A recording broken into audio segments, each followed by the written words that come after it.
Kemarin lagi, gue baru aja review singkat Android RAM 8GB, memori internal 128GB, tapi nge-lag parah cuy. Jauh dari lubuk hati gue yang paling dalam, di samping gue memikirkan paha ayam kampus yang mulus-mulus, gue memikirkan kenapa Android yang satu ini dengan harga 1 jutaan gue bisa dapat RAM 8GB, memori internal 128GB, itu lemot parah, nge-lag parah. Jadi ya gue bakal cari tahu, gue pengen coba bongkar. Tapi by the way, gue sekedar informasi sedikit ke lu, gue nggak percaya dengan 4 modul kamera yang ada di sini. Ini kan ada 4 titik lensa kamera kan.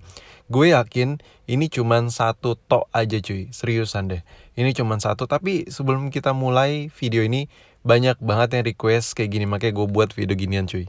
Hoping it will cave in and swallow me whole.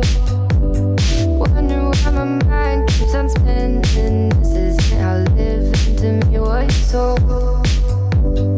Why am I like this? Something's always a misconnect. Gue mau nambahin sedikit informasi ke lu nih cuy. Di sini di samping kameranya cuma satu, menurut gue ini mikrofonnya parah sih, pelit banget sih nih pabrikan. Ini mikrofonnya cuma satu, biasanya mikrofon tuh minimal ada 2 lah ya. Di belakang kamera atau di area kamera, biasanya kalau nggak taruh samping kamera taruh di atas. Nah buat speaker teleponnya pun nggak ada di bawah polosan, jadi speakernya tuh satu dibagi ke 2 fungsi. Kayaknya sih 3. Pertama buat nelpon, kedua buat video call, ketiga buat rekam video. Yang dimana itu suaranya bakal nggak fokus banget, bakal pisah banget. Terlebih lagi buat lo telepon ya, kalau nelpon kan suaranya miring gitu kan. Jadi menurut gue ya ini saking pengen iritnya biaya produksinya, jadi mikrofonnya cuman satu tok aja di HP ini cuy.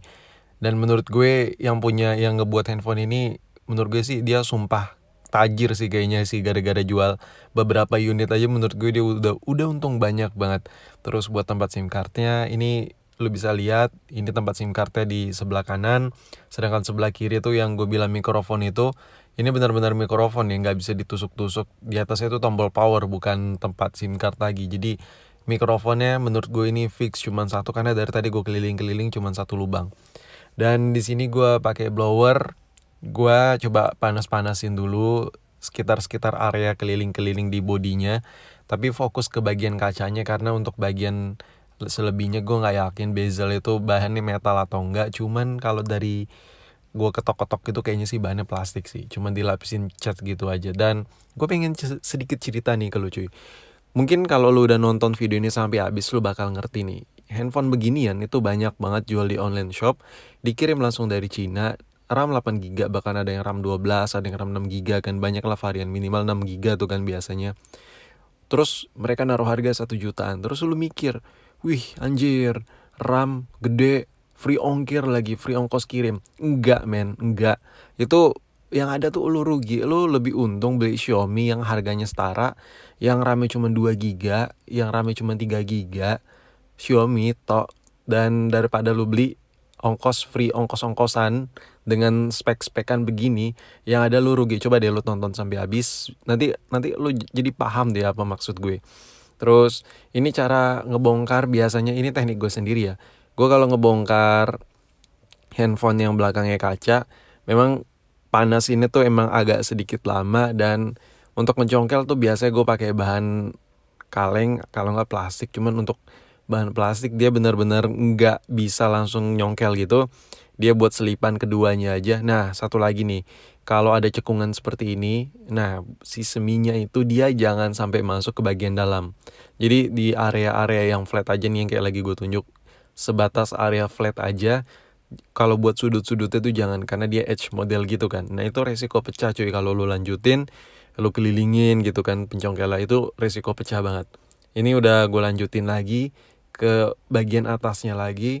Emang kalau ngebongkar bagian belakang yang dilem pakai perekat gitu antara plastik ke kaca, gue yakin banget sini bezel plastik, karena nggak terlalu berat.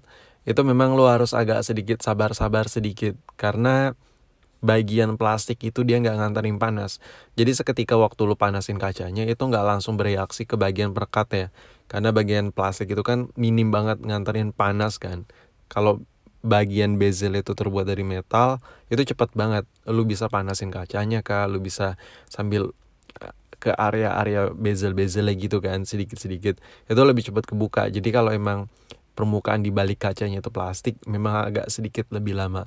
Dan sedikit gua kasih lihat ke lu, ini kan ada kayak double tip gitu kan, kayak foamy gitu. Ini biasanya kalau lagi kebuka gini nih nggak usah lu panasin lagi, tinggal lu sobek aja pelan-pelan, halus gitu. Karena kalau dipanasin juga udah percuma. Panasin itu dia cuman ngebuat kayak efek kayak efek lekang gitu aja, cuman nggak merusak bagian foaminya. Jadi lu bener-bener harus cut gitu. Nah, untuk ngelepas total, gue biasa ini ala-ala gue sendiri ya. Setiap orang tuh punya teknik sendiri buat ngebongkar handphone. Kalau bagian atasnya ini nggak gue congkel lagi, melainkan ditarik dari bawah, dari bagian bawah nih, ini kan udah keangkat nih, lagi gue tarik dari bagian bawah. Bagian atas ini cukup gue panasin aja. Karena kalau gue congkel bagian bawah bisa sih, cuman agak sedikit ada reaksi neken ke bagian bawah lagi. Jadi bagian bawah harus gue congkel lagi, harus gue panasin lagi. Jadi lebih efektif dipegang bagian bawah, terus bagian atasnya dipanasin, ditarik sedikit-sedikit gitu sampai kebuka. Kalau gue sih tipsnya seperti itu. Nah, ini udah kebuka, udah gampang banget, tinggal ditarik aja sedikit. Anjay, lu bisa lihat kan bagian dalam itu udah suram banget, men. Ini udah suram banget, penampakan baterainya udah begini. Yang lebih parahnya lagi apa ya? Wah, baterainya gila sih bentukannya.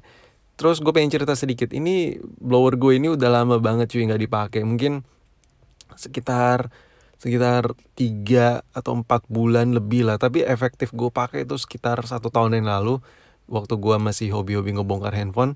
Sekarang udah jarang banget, men. Ini udah berdebu banget. Gue nyari blower ini ada di gudang gue, untung masih ada dan untung belum rusak cuy.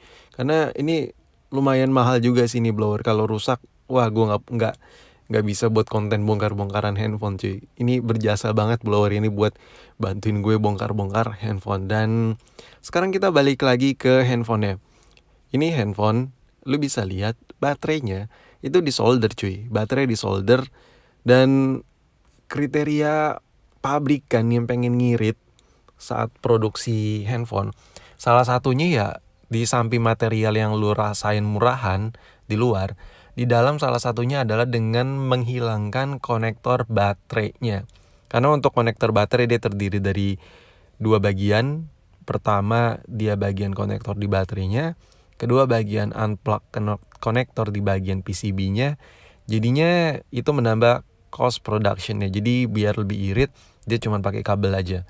Nah, ini baterainya ini, buat baterai ini dia bukan khusus untuk handphone dia. Baterai kayak gini banyak banget di Cina, bisa custom sendiri dari ukurannya, dari mAh-nya dan ketebalannya. Sekarang kita fokus ke bagian modul kameranya. Modul kameranya ini ngamblek gimana gitu kan, kayak udah kelihatan kayak stiker-stiker di kayak dummy gitu. Ini gue pengen sedikit kasih lihat ke lu, gue ngebuktiin bahwa yang gue bilang kemarin tuh benar. Flash, bagian flash ini cuman satu titik kecil. Ini yang lagi gue tunjuk nih, atasnya ini dummy cuy. Buat lo yang kemarin nggak percaya nih, lo gue kasih lihat. Flash itu cuma satu titik kecil, di atasnya udah nggak ada apa-apa lagi. Pantesan waktu gue coba foto pakai flash, ini kayak nggak ada tai-tainya gitu. Dan ribetnya lagi handphone ini karena dia pakai kaca belakangnya, nggak bisa langsung ditarik, jadi dia pakai baut lagi. Jadi double pembukaan, biasa tinggal klep gitu aja. Ini baru bisa dibuka setelah bautnya dicabut, karena bagian kacanya itu nggak bisa terlalu lentur karena belakangnya kaca. Ini setelah dibuka makin suram lagi ini handphone. Ini pengen gue cabut dulu. Anjay, simpel banget kan, simpel parah ini handphone. Modul ala-ala 4 lensa tapi isinya 1 lensa. Lo bisa lihat sini, lensanya cuman 1 tok aja, cuman satu. Dan ya, kalau tadi lo perhatiin di bagian mesin itu kayak ada stiker 1 GB plus 8 GB. Ini nih masih lengket ke modulnya stikernya. Yang RAM asli di handphone ini cuma 1 GB dan memori internal cuma 8 GB. Jadi gue sambungin cerita gue yang tadi. Ketika lo beli handphone ini dengan iming-iming free ongkos kirim dari Cina, terus wah lo dengan duit 1 jutaan dapet RAM 8 GB, memori internal 128 GB. Bullshit, man. Serius. Jadi yang ada tuh lo rugi. lu rugi di waktu nungguin handphonenya, lu rugi di budget karena yang lu dapat nggak sesuai. Ini nih kalau boleh dihargain, ini cocoknya harga handphone ini tuh sekitar 500 ribuan men, seriusan. Layar silau banget di bawah sinar matahari. Kemarin gue udah cerita kan. Ini kamera apaan? Coba begini. Baterai masih solderan. Udah gitu paling penting ketersediaan spare part ora ada pisan cuy. Jadi kalau udah pecah retak ya udah amsyong. Oh ternyata mikrofonnya ada 2. Cuman satu set dengan buzzer. Ini saking ngirit parah.